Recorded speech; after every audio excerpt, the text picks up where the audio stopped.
Empire of the Skrall, Chapter 8. The Sisters of the Skrall sat in council.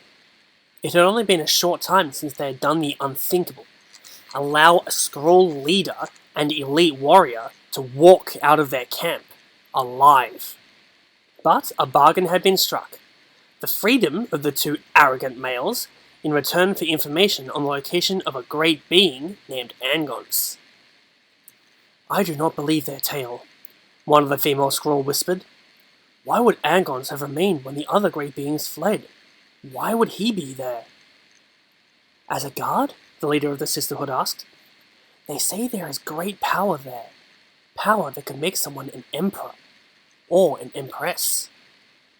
And we will seek out that power?" The leader considered. Theirs had not been an easy existence. Banished from the sight of the male Skrall, abandoned to the wilds, struggling to survive while the males pursued their plans of conquest, and now Tuma, their hated enemy, had been forced to buy his freedom from them. His payment had been dear indeed, if it truly led to the secrets of the great beings. And if Angons was still on Barra Magna, could he be far from that which was most treasured by his kind? "We go," she said. "Gather the sisters together. We will travel to the Valley of the Maze and pierce its heart. And when we find what is hidden there, we will do the same to our Skrall brothers." Tuma and Stronius had travelled in silence since they left the camp. Stronius was furious, that much was obvious. No doubt he would have preferred to die at the hands of the sisterhood than bargain with them. But a leader could not afford to allow personal pride to threaten the welfare of his people. Dying here would not have helped the Skrall legions at all. Sending the sisterhood off on a wild sandbat chase, and possibly having some Batera killed in the process, might prove to be a great boon. "Stronius is a fine warrior," thought Tuma, "but he does not understand that sometimes a leader has to make deals with those he finds repulsive." Not for the first time, he thought of Metis.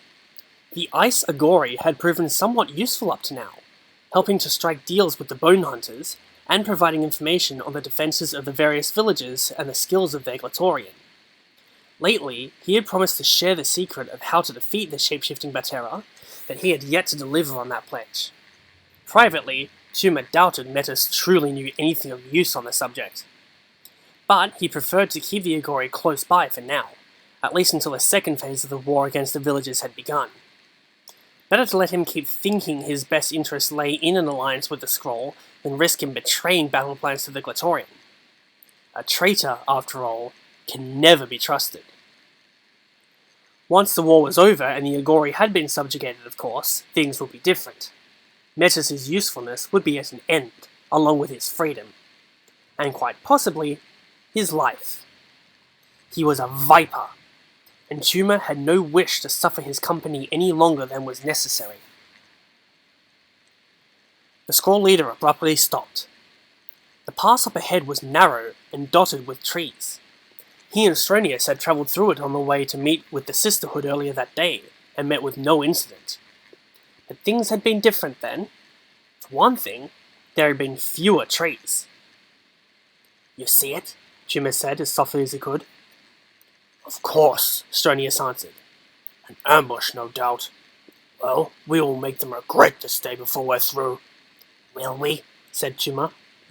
"There are 6 of those trees, each a Batera in disguise, and 2 of us. I doubt we will make it through the pass alive." "So what do we do? Call on the sisters for help?" Stronius sneered. Tuma whirled and struck the elite warrior, sending Stronius sprawling on the ground. Before the warrior could leap up, weapon drawn, Tuma had his own weapon at the fallen fighter's neck. "Speak to me like that again," Tuma snarled, "and you may find you have something caught in your throat." Stronius' eyes flicked down to the point of the blade now pressing against his neck. He knew exactly what Tuma meant. He forced his anger down and bowed his head in the traditional Skrall sign of submission to a greater authority. Placated, Tuma withdrew his blade. As Stronius got to his feet, he noticed something odd about the Batera who lay in wait for them. At first, he wasn't sure just what did not seem right about the scene before him. Then it hit him, and his hand went to his weapon immediately.